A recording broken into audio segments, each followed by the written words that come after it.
ತಾನೆನುವನು ಎನ್ನ ನಿಂದೆಗೈವನು ಭುವನ ವೀರನೋ ನಿಮ್ಮ ಅಣ್ಣನೋ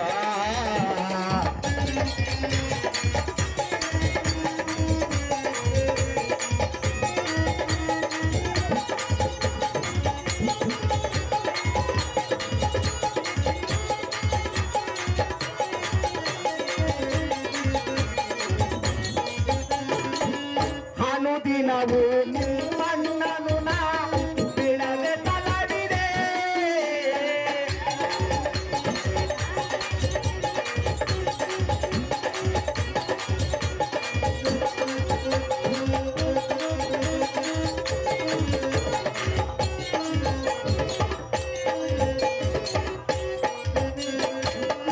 ಅನುದಿನವೂ ನಿಮ್ಮಣ್ಣನು ನಾ ಬಿಡದೆ ತಲಡಿದೆ ಅತಿರಥ ಮಹಾರಾಜಿಕರನೆಲ್ಲ ಅಥವಗೊಳತಿದೆ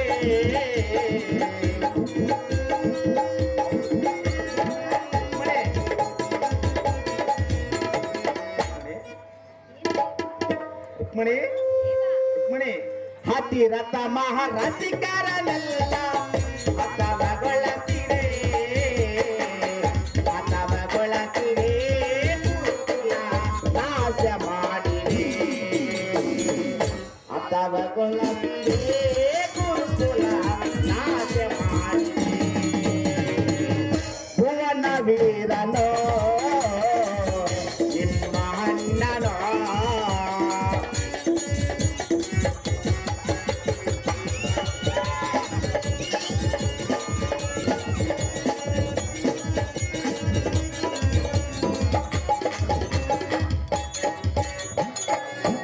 ರುಕ್ಮಿಣಿ ಅಹೋ ದೇವ ಯಾರು ಅಲ್ಲ ಭಾರತ ವೀರನಾದ ಪಾಂಡವರೊಳ ಮಧ್ಯಮ ಪಾಂಡವನಾದ ಅರ್ಜುನನು ರುಕ್ಮಿಣಿ ಅಹೋ ದೇವ ತನಗಿಂತ ವ್ಯಕ್ತಿ ಶಕ್ತಿ ಭಕ್ತಿಯಲ್ಲಿ ರುಕ್ಮಿಣಿ ಅಹೋ ಪ್ರಿಯ ಮಿಕ್ಕಿದವರು ಈ ಲೋಕದೊಳು ಇಲ್ಲವೆತ್ತಲು ನಾನು ಆತನಿಗೆ ಸಾರಥಿ ಆಗಿದ್ದರಿಂದ ನನ್ನನ್ನು ಕೇವಲ ಕೂಲಿಗೆ ಇವ ಹಾಳೆಂತಲೂ ನನ್ನನ್ನು ತನ್ನ ಸ್ವಾಧೀನ ಮಾಡಿಕೊಂಡಿದ್ದಾನೆಂತಲೂ ತನಗಿಂತ ಅತ್ಯಧಿಕಾರದ ಭಕ್ತರು ಈ ಲೋಕದಲ್ಲಿ ಇಲ್ಲವೆಂತಲೂ ರುಕ್ಮಿಣಿ ಪ್ರಾಣೇಶ್ವರ ಮೊದಲಾದವುಗಳು ನಮ್ಮ ನಾರದ ಮುನಿ ಪುಂಗವರಿಂದ ಕೇಳಿದೆಯಾ ರುಕ್ಮಿಣಿ ಪನ್ನಗಾಟವೇನು ಅಹೋ ಸ್ವಾಮಿ ರಾಣಾವಿ ಬಜಾಯಿ ಅವರು ಈ ಬಯಲಾಟಕ ಸಂಘಕ್ಕೆ 1100 ರೂಪಾಯಿನ ಆಡ್ ಮಾಡಿರ್ತಾರೆ. ಅಹೋ ಶ್ರೀಹರಿ ರುಕ್ಮಿಣಿ ಮಧ್ಯವ ಪಾಂಡವನಾದ ನನ್ನಣ್ಣ ಅರ್ಜುನನು ಹಿಕ್ಕಿ ಹಿಕ್ಕಿ ಇರುತ್ತಿರುವನೆಂದು ನೀನು ಹೇಳುತ್ತಿರುವೆಯಲ್ಲವೇ? ಹೌದು ರುಕ್ಮಿಣಿ. ನನ್ನ ಅಣ್ಣನು ಅಂತವನೇ?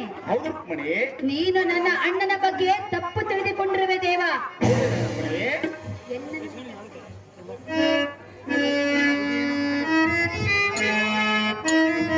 ಅಹೋ ರಮಣ, ನನ್ನ ಅಣ್ಣನಾದ ಪಾರ್ಥನ ಬಗ್ಗೆ ನೀನು ತಪ್ಪು ಕಲ್ಪನೆಯನ್ನ ಭಾವಿಸಿಕೊಂಡಿರುವೆ. ರಮಣಿ, ನನ್ನ ಅಣ್ಣನು ಯಾವತ್ತಿಗೂ ಗರ್ವದಿಂದ ಮೆರೆದವನಲ್ಲ. ಇಲ್ಲಂದವರ ರುಕ್ಮಿಣಿ. ಅಹೋ ಕಪಟ ನಾಟಕ ಸೂತ್ರಧಾರೆ ಪ್ರಾಣಕಾಂತೆ. ಇದರಲ್ಲಿ ನಿನ್ನದೇ ಏನೋ ಮರ್ಮವಿದ್ದಂತೆ ತೋರುತ್ತಿದೆ. ಅದು ಪ್ರಪಂಚ ಗೊತ್ತಿರುವುದು ರುಕ್ಮಿಣಿ. ಅಹೋ ಪ್ರಾಣೇಶ್ವರ, ಪ್ರಾಣಕಾಂತೆ ಹೇಳಿವೆನು ಕೇಳು. ಚೆನ್ನಾಗಿ ಹೇಳು.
ಶರಣನಾದಂತಹ ಶ್ರೀಹರಿ, ರುಕ್ಮಣಿ ಪಾರ್ಥನು ಗರ್ವದಿಂದ ಮೆರೆಯುತ್ತಿರುವನೆಂದು ನೀನು ಹೇಳಿದ ಮಾತನ್ನು ಹಾ. ನಾನು ಸರ್ವತ ನಂಬಲಾರೆನು. ನಂಬಲೇಬೇಕು ಸುಂದರಿ. ಮಧ್ಯವ ಭಾಂಡನಾದ ಎನ್ನ ಅಣ್ಣನ ಪಾರ್ಥನು ಅತಿರಥ ಮಹಾರಥನಾದರೂ ಕೂಡ ವೀರರಲ್ಲಿ ವೀರನು, ಶೂರರಲ್ಲಿ ಶೂರನು.